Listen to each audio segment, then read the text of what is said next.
Today on CityCast Nashville, I'm joined by Nashville Banner criminal justice reporter Stephen Hale. He's been investigating CoreCivic, the private prison company headquartered right here in Nashville. Its largest facility in the state, just an hour away, is under federal investigation for civil rights violations, while its CEO openly boasts about rising profits tied to Trump's mass deportation promises. CoreCivic is both employing and imprisoning our neighbors. We're trying to understand what happens next. It's Monday, February 24th. I'm your host, Marie Cecile Anderson, and this is what Nashville's talking about.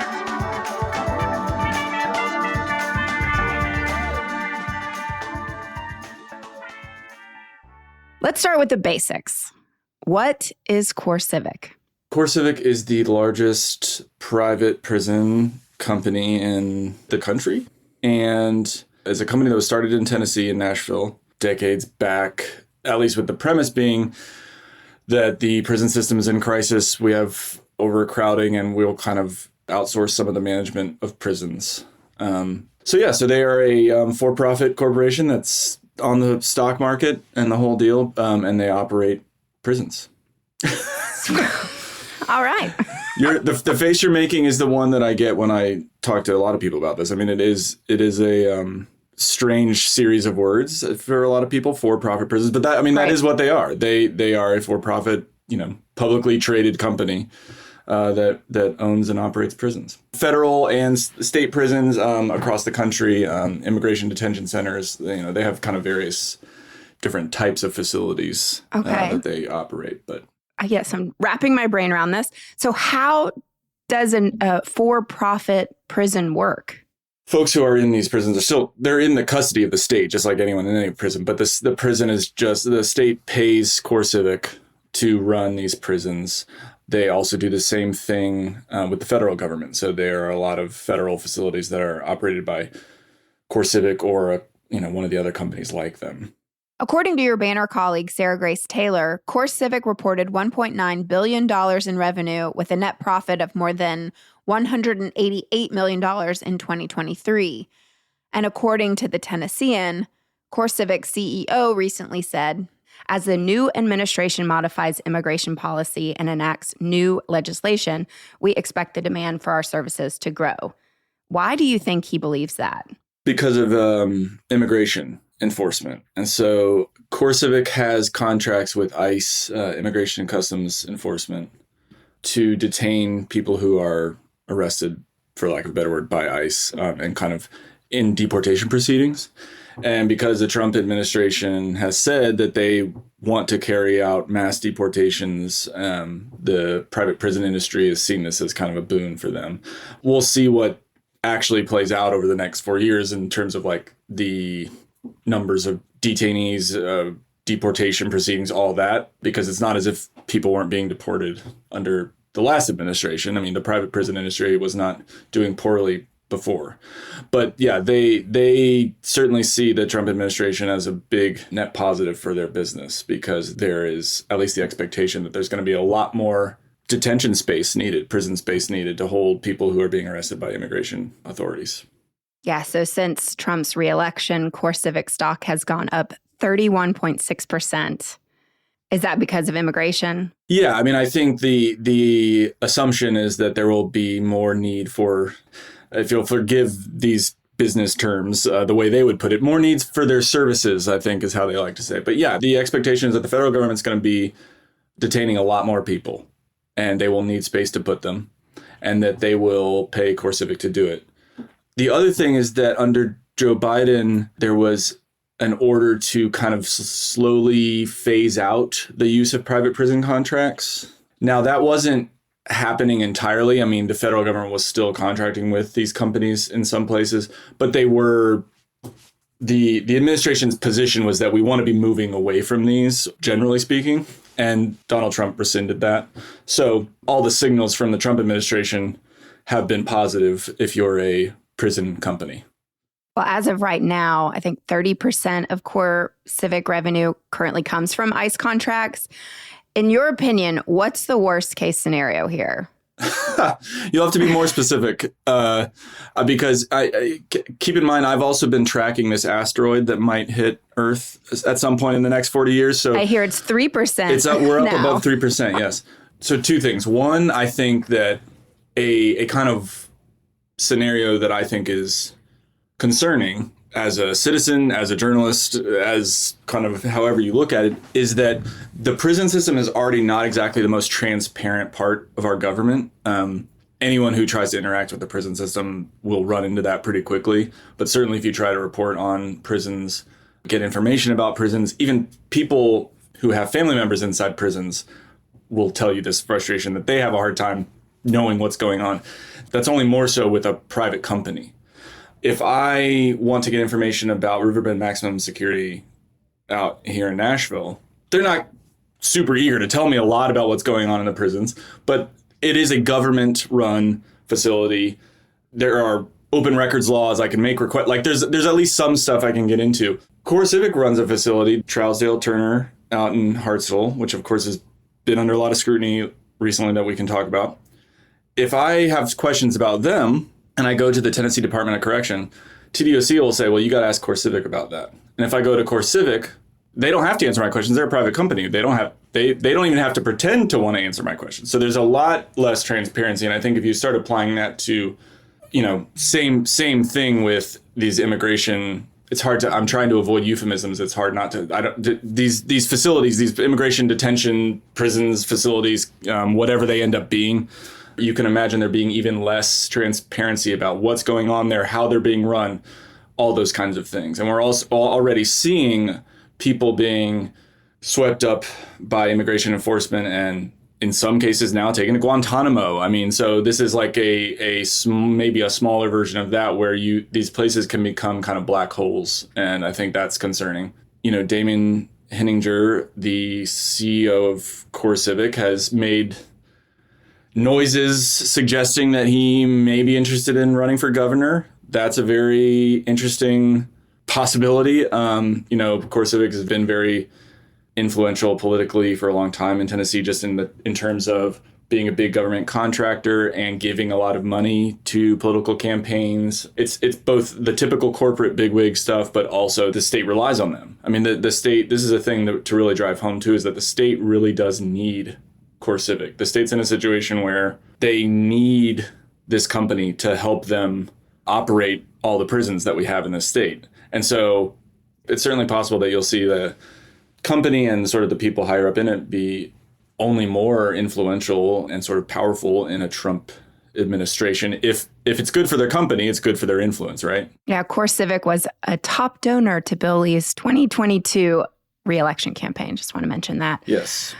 So we're going to take a quick break, and when we come back, we'll talk about the troubles at Trousdale Turner Correctional Center, which is our closest CoreCivic facility.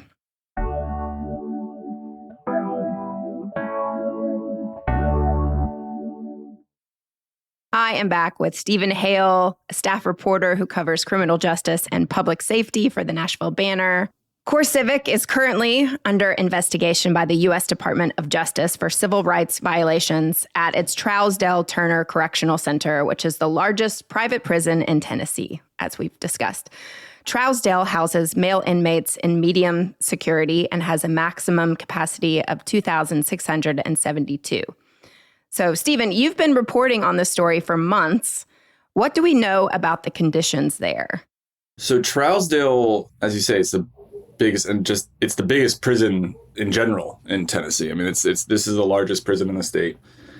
It's been the source of kind of trouble since it opened. They pretty early on had to stop taking inmates because of staffing problems, and not disconnected from that, I think, it's always been a place where there are reports of violence, whether that's between incarcerated people or attacks on guards, allegations of sort of mistreatment by officers or people there.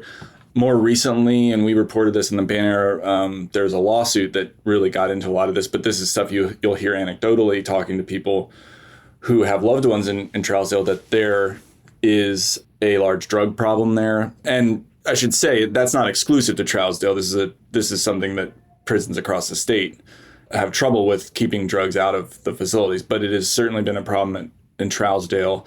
This lawsuit that I wrote about talked about drones being used to fly over the walls and drop drugs into the prison. But also there's been a couple dozen Trousdale employees charged with crimes, including, bringing contraband into the prison. I think it's fair to say it's been a mess for years now. It's been one of the most troubled prisons in the state. People dying there, whether it's of overdoses or violence and things of that nature. So that all came to a head really last year when the Department of Justice announced they were going to start an investigation into the conditions there, which people here locally, activists and advocates, people with family incarcerated there have been asking for some kind of inquiry of that type. And so we'll see. We'll see what comes of that, if anything. So the warden at Trousdale was recently placed on administrative leave. Do you know why? I don't know why. And this gets back to something I was mentioning earlier about the transparency issue. When we started hearing that the warden there had been put on leave, I reached out to TDOC, the State Department of Correction, and I reached out to CoreCivic. And the response I got from the Department of Correction was, you'll have to ask CoreCivic about that. I repeat that to say I think that highlights kind of one of the frustrating issues here from a transparency perspective, because when the state government outsources something like this to a private company, it's not just sort of the services that they're having someone else do. It's also the accountability and the transparency that they're kind of putting off to this company, which then has far fewer obligations to me as a reporter than the state, at least theoretically, does. So then I went to CoreCivic. CoreCivic did confirm to me that he'd been put on leave, but they wouldn't say why. And, their statement on that was, this is a personnel matter that we're not going to comment on, which is what you might expect to hear from any other random company in town if you emailed them and asked about someone, right? They would say, I don't have to tell you that. And so I think that's a big tension here with dealing with these companies, is that this is someone who was the warden of a prison that has more than 1,000 people in state custody, but he works for a private company. He doesn't work for the state. I mean, one thing I will say to clarify, because it did obviously catch our attention that he was placed on leave while this federal investigation is going on. CoreCivic did follow up with me to say that his being placed on leave is not related to that investigation. And that's all they said. So I don't make of that what you will, but they say it's not connected to anything the DOJ is looking into or finding. Okay. So now I have to ask, do you think the Department of Justice under Trump might drop this investigation entirely? It doesn't seem impossible to me. I mean, I will say, right after Trump won the election, I reached out to some folks about this, including Henry Leventis, who is the former U.S. attorney for the Middle District of Tennessee, just to see, hey, what do you make of this? And, he said, I don't know. I can't say what they'll do, but different administrations have different priorities. It's not unthinkable that they would say, we're going to move away from this or not. That hasn't happened as far as I know yet, but I think we've all been drinking from the fire hose of news about stuff that the Trump administration is doing, particularly as it relates to DOJ prosecutions that they are either dropping or trying to initiate. And so I certainly don't think it's out of the question. I think another thing that I'm kind of keeping in mind is the Trump administration has been making a lot of eliminating any focus on what they call DEI, which we're learning can include a broad spectrum of things. And, it seems possible to me that investigations that are related to people's civil rights and conditions in prison might be the kind of thing that they are less interested in. But again, in fairness, I don't see that has happened yet. So with that said, there's a long history of violence, high rate of prisoner deaths at CoreCivic facilities. Tennessee is still funneling taxpayer money into the private prison system. According to the Tennessee Lookout, this year, the Department of Corrections is requesting a $6.8 million contract increase for CoreCivic. At the same time, they've penalized the company $44.78 million since 2022, with $15 million of that coming in the last 5 months. What's the disconnect here? That's a fair question. The comparison of those two numbers is certainly interesting. I think it goes back to at least one reason is what I was saying before about the state's reliance on CoreCivic at this point. If CoreCivic disappeared tomorrow, the state would be in a real bind in terms of running these prisons, in terms of getting people to staff them. CoreCivic has historically had staffing shortages. In some cases, there have been people who have accused CoreCivic of kind of intentionally short staffing facilities just for money's sake, right? Why pay more money to work at this prison than you feel like you need to? And that has led to safety concerns. I'm sure the company has and would dispute that, but that allegation has been made in lawsuits in other states and things. But even in the state-run prisons, they have a staffing problem right now. They have a hard time getting people to come and work as officers at these prisons. And so I think as much as I think it's worth reporting on CoreCivic's political contributions and their sort of political connections, a big part of it is the state has gotten to the point where they need this company. And so to them, it probably is worth it. The governor, even after this federal investigation was initiated, came out and talked about how CoreCivic was a great partner of the state and things like this. And I think they really do rely on them. Wouldn't it be cheaper for taxpayers for the state to just keep the money and staff those prisons ourselves? Interestingly, people might remember that Nashville recently got out of business with CoreCivic. This is a few years back. The detention facility here in town was operated by CoreCivic, and the sheriff's office took that back over. Freddie O'Connell, when he was a council member, was a big part of bringing that about. So, it can be done. But I do think that at this point, it's not a small thing. And so I think that's part of why it doesn't happen, right, is that it's that inertia factor. There's also a lot of money, obviously, in it. And, we see this in a lot of areas, and we see it with the fact that the richest man in the world is maybe kind of running the country right now, which is that there is a ideological view that some people on the right have that the private sector can do these things more efficiently and do them better. And so our money's better spent to outsource it to them. I think that the experiment of doing that with prisons has been mixed at best, but that's certainly the view that some people have. I'm assuming this, yes, but does CoreCivic, they're experiencing the same issues nationwide? Generally speaking, yes. A situation like Trousdale, they have faced lawsuits of those kinds in other states, and this was also part of what prompted the Biden administration's directive to kind of start moving away from them, was that there was a sense that these prisons had more issues, or at least they didn't have any less issues than government-run prisons. And state audits have found that too, that there's been problems with CoreCivic-run facilities. It's not as if, this private prison is much better run and has fewer issues. It's, if anything, it's been the other way around. Yeah, that's not really borne out by numbers. Mm-mm. Year after year, it feels like Tennessee's Republican leadership says various things about their desire for criminal justice reform, and then nothing really changes.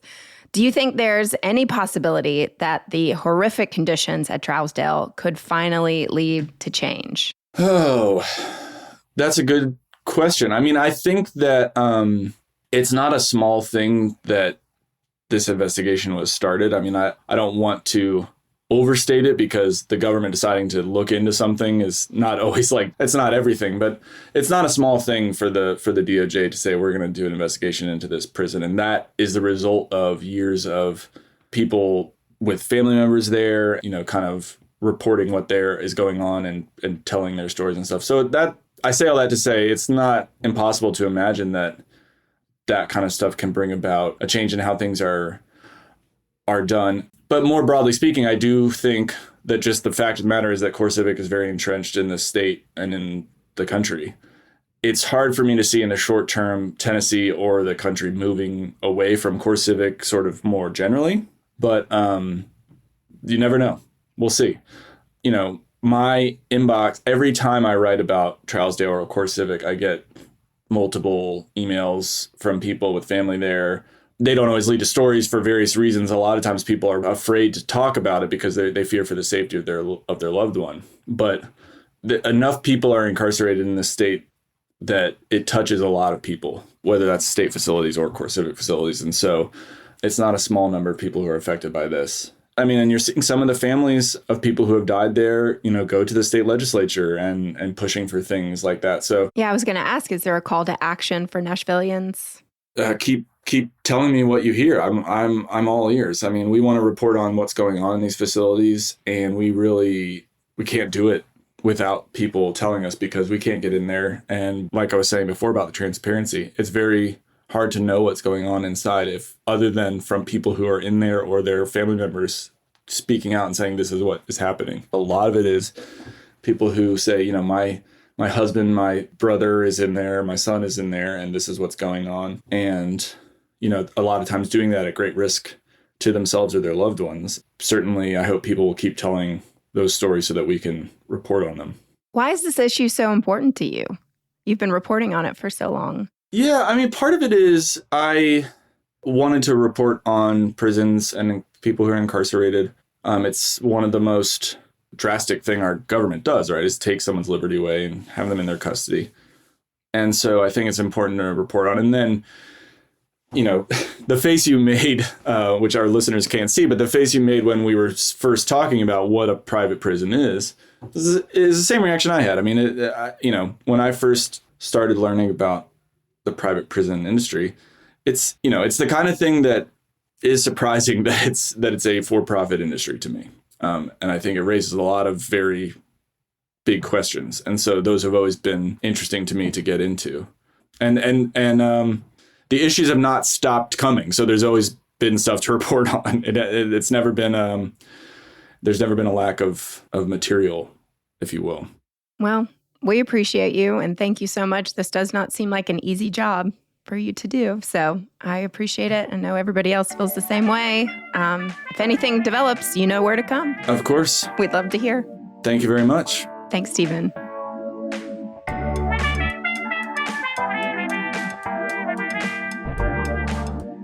That's all for today here on CityCast Nashville. If you enjoyed the show, why not tell your friends? Rate the show, leave us a review, and subscribe to our Hey Nashville newsletter. We'll be back tomorrow morning with more news from around the city.